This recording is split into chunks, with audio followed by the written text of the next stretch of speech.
বাংলাদেশের সর্বশেষ গুরুত্বপূর্ণ আপডেট সংবাদে আপনাকে স্বাগত। শুরুতেই সংবাদ শিরোনাম, পরে বিস্তারিত। শুরুতেই জানাবো আলোচিত জুলাই অভ্যুত্থানের ঘোষণাপত্রের খসড়ায় যা আছে। সুশাসন এবং সুষ্ঠু নির্বাচন এবং ফ্যাসিবাদী ব্যবস্থার পুনরাবৃত্তি রোধ নিশ্চিত করার জন্য অন্তর্বর্তীকালীন সরকার প্রয়োজনীয় সংস্কার সম্পন্ন করার অভিপ্রায় ব্যক্ত করা হয়েছে আলোচিত জুলাই অভ্যুত্থান ঘোষণাপত্রের খসড়ায়। এরপর জানাবো নরসিংদীতে অবৈধভাবে বালু উত্তোলন, ইউএনওকে গুলি করে হত্যা চেষ্টা। নরসিংদীর রায়পুরায় মেঘনা নদীতে অবৈধভাবে বালু উত্তোলন করছিলেন একদল লোক। খবর পেয়ে সেখানে উপস্থিত হন উপজেলা নির্বাহী কর্মকর্তার নেতৃত্বে ভ্রাম্যমাণ আদালত। এ সময় ইউএনওকে লক্ষ্য করে গুলি ছুটতে থাকে বালু খেকোরা। জড়িত আওয়ামী লীগের নেতাকর্মী হলেও বিএনপির নাম ভাঙিয়ে এসব করছে বলে অভিযোগ উঠেছে। আজ বৃহস্পতিবার দুপুর 1:30টার দিকে উপজেলার চরমধুয়া এলাকার মেঘনা নদীতে এই ঘটনা ঘটে। বিষয়টি নিশ্চিত করেছেন রায়পুরা উপজেলা নির্বাহী কর্মকর্তা ইউএনও মোহাম্মদ মাসুদ রানা। এদিকে হাজার কোটি টাকার তেল, চিনি এবং ডাল কেনার সিদ্ধান্ত। নতুন করে দুই দেশ থেকে 1 লক্ষ টন চাল কেনার সিদ্ধান্ত নিয়েছে সরকার। এর মধ্যে পাকিস্তান থেকেই জিটুজু ভিত্তিতে 50,000 টন আতপ চাল এবং ভারত থেকে 50,000 টন বাসমতি চাল কেনা হবে। এদিকে বামপন্থীদের উপর হামলার প্রতিবাদে ছাত্রদলের বিক্ষোভ। মতিঝিল এনসিটিভির সামনে বুধবার হামলাকে কেন্দ্র করে স্বরাষ্ট্র মন্ত্রণালয় অভিমুখে যাওয়ার সময় হাইকোর্ট মাজার এলাকায় বামপন্থী ছাত্র সংগঠনগুলোর উপর পুলিশের হামলার প্রতিবাদে বিক্ষোভ মিছিল করেছে ছাত্রদল ঢাকা বিশ্ববিদ্যালয় শাখা। জানাবো শেখ হাসিনা কি ভারতের নাগরিকত্ব পেয়েছেন?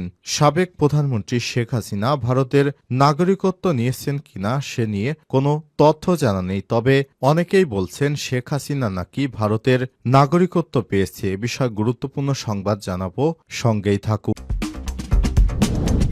এবং সর্বশেষ জানাবো আমাদের লক্ষ্য আল্লাহর জমিনে খেলাফত প্রতিষ্ঠা করা, বললেন মামুনুল হক। বাংলাদেশ খেলাফতে মজলিসের আমির শাইখুল হাদিস আল্লামা মামুনুল হক বলেছেন, বাংলাদেশ খেলাফত মজলিসের প্রকৃত লক্ষ্য আল্লাহর জমিনে খেলাফত প্রতিষ্ঠা করা। এর জন্য গণ আন্দোলনের কোনো বিকল্প নেই। প্রিয় দর্শক, এতক্ষণ শুনছিলেন সংবাদ শিরোনাম, এবারে বিস্তারিত। তবে তার আগে বন্ধুরা অনুরোধ থাকবে সংবাদটিতে একটি লাইক দিন।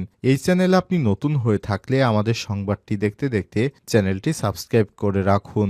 কমেন্ট করে আপনার মূল্যবান মতামত জানিয়ে দিন আপনি বিশ্বের কোন দেশ থেকে বা বাংলাদেশের কোন স্থান থেকে আমাদের সংবাদটি দেখছেন এবং শুনছেন। এবারে বিস্তারিত। নরসিংদীতে অবৈধভাবে বালু উত্তোলন, ইউএনওকে গুলি করে হত্যা চেষ্টা। নরসিংদী রায়পুরায় মেঘনা নদীতে অবৈধভাবে বালু উত্তোলন করছিলেন একদল আওয়ামী লীগের লোক। খবর পেয়ে সেখানে উপস্থিত হন উপজেলা নির্বাহী কর্মকর্তা এর নেতৃত্বে ভ্রাম্যমাণ আদালতের সময় ইউএনওকে লক্ষ্য করে গুলি ছুটতে থাকে বালু খেকোরা। জড়িতরা আওয়ামী লীগের নেতাকর্মী হলেও বিএনপির নাম ভাঙিয়ে সব করছে বলে অভিযোগ উঠেছে। বৃহস্পতিবার 16 জানুয়ারি দুপুর 1:30টার দিকে উপজেলার চরমধুয়া এলাকায় মেঘনা নদীতে এই ঘটনা ঘটে। বিষয়টি নিশ্চিত করেছেন রায়পুরা উপজেলা নির্বাহী কর্মকর্তা ইউএনও মোহাম্মদ মাসুদ রানা। জানা গেছে, প্রশাসনের নিষেধাজ্ঞাকে তোয়াক্কা না করে দীর্ঘদিন ধরেই অবৈধভাবে রায়পুরা মেঘনা নদী থেকে বালু উত্তোলন করে আসছিল বালুদস্যুরা। মোবাইল কোর্টের মাধ্যমে একাধিকবার জেল জরিমানা করা হলেও কোনোভাবেই থামে না বালু উত্তোলন। প্রশাসনের চোখ ফাঁকি দিয়ে বিভিন্ন সময় বালু উত্তোলন করে আসছে তারা। এসব বালুদস্যুদের বিরুদ্ধে দুপুরে উপজেলা চরমধুয়া ইউনিয়নের মেঘনা নদীতে ভ্রাম্যমাণ আদালত অভিযান পরিচালনা করে সময় অবৈধ বালু তোলার দায়ে একটি ড্রেজার থেকে 2 জনকে আটক এবং 10 লক্ষ টাকা জরিমানা করে ভ্রাম্যমাণ আদালত। পরে স্পিডবোট যোগে একই এলাকায় অপর একটি অবৈধ বালু মহলে অভিযানে গেলে বালুদস্যুরা ভ্রাম্যমাণ আদালতের স্পিডবোটটিকে লক্ষ্য করে গুলিবর্ষণ শুরু করে। সময় পর্যাপ্ত ফোর্স না থাকায় অভিযান পরিচালনা না করে পিছু হটে ভ্রাম্যমাণ আদালতের টিম। উপজেলা নির্বাহী কর্মকর্তা নির্বাহী ম্যাজিস্ট্রেট মোহাম্মদ মাসুদ রানা বলেন, মেঘনা নদী থেকে অবৈধভাবে বালু উত্তোলন হচ্ছে এমন সংবাদের ভিত্তিতে আমরা অভিযানে গিয়েছিলাম। সেখানে গিয়ে দেখি রায়পুরা উপজেলা মির্জাচরে অনেকগুলো চুম্বক ড্রেজার দ্বারা বালু উত্তোলন করা হচ্ছে। এ সময় আমরা সেখানে অভিযান পরিচালনা করি এবং একটি ড্রেজারে থাকা 2 জনকে আটক করে 10 লক্ষ টাকা জরিমানা করি। অভিযুক্ত যুবদল নেতা হারুন জানান, জানান, অবৈধভাবে বালু উত্তোলন এবং ভ্রাম্যমাণ আদালতকে লক্ষ্য করে গুলির ঘটনা শুনেছি। এ বিষয়ে আমি কিছুই জানি না। এই ঘটনা আলোচিত জুলাই অভ্যুত্থানের ঘোষণাপত্রের খসড়ায় যা আছে, সুশাসন এবং সুষ্ঠু নির্বাচন এবং ফ্যাসিবাদী ব্যবস্থার পুনরাবৃত্তি রোধ নিশ্চিত করার জন্য অন্তর্বর্তীকালীন সরকার প্রয়োজনীয় সংস্কার সম্পন্ন করার অভিপ্রায় ব্যক্ত করা হয়েছে আলোচিত জুলাই অভ্যুত্থান ঘোষণাপত্রের খসড়ায়। বৃহস্পতিবার ১৬ জানুয়ারি বিকেলে জুলাই ঘোষণাপত্র চূড়ান্ত করতে বিভিন্ন রাজনৈতিক দলের নেতাদের নিয়ে বৈঠক করেন প্রধান উপদেষ্টা অধ্যাপক ড. মোহাম্মদ ইউনূস। বৈঠকে বিএনপি, জামাত ইসলাম সহ বিভিন্ন রাজনৈতিক দলের নেতারা অংশগ্রহণ করেন। এছাড়াও বৈষম্যবিরোধী ছাত্র আন্দোলন ও জাতীয় নাগরিক কমিটির নেতারাও অংশগ্রহণ করেন।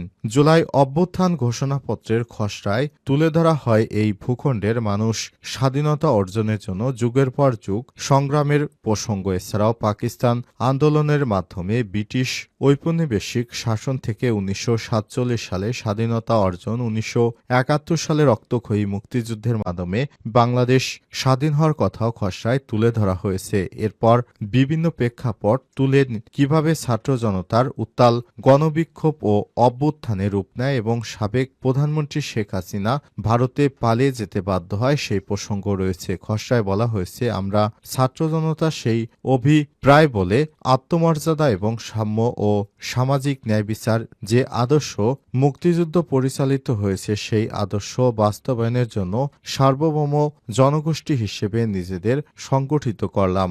আমরা প্রহসনের নির্বাচনের মাধ্যমে গঠিত সংসদ ভেঙে দেওয়ার আহ্বান জানাচ্ছি এবং ছাত্র জনতার পক্ষ থেকে রাষ্ট্রের নিরাপত্তা, স্থিতিশীলতা এবং অখণ্ডতা রক্ষার্থে ড. মোহাম্মদ ইউনূসের নেতৃত্বে একটি অন্তর্বর্তীকালীন সরকার গঠনের আহ্বান জানালাম। আমরা সুশাসন ও সুষ্ঠু নির্বাচন ও ফ্যাসিবাদী ব্যবস্থার পুনরাবৃত্তি রোধ নিশ্চিত করার জন্য অন্তর্বর্তীকালীন সরকার প্রয়োজনীয় সংস্কার সম্পন্ন করবে, এটি অভিপ্রায় ব্যক্ত করলাম।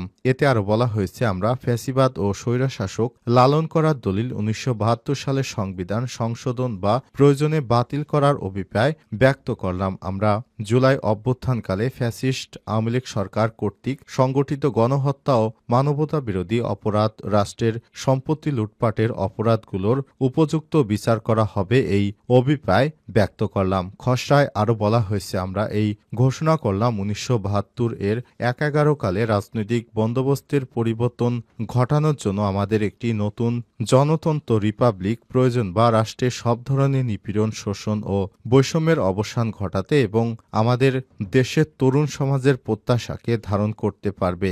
আমরা এই অভিপ্রায় ব্যক্ত করলাম, এই ঘোষণাপত্রকে উপযুক্ত রাষ্ট্রীয় এবং সাংবিধানিক স্বীকৃতি দিতে হবে।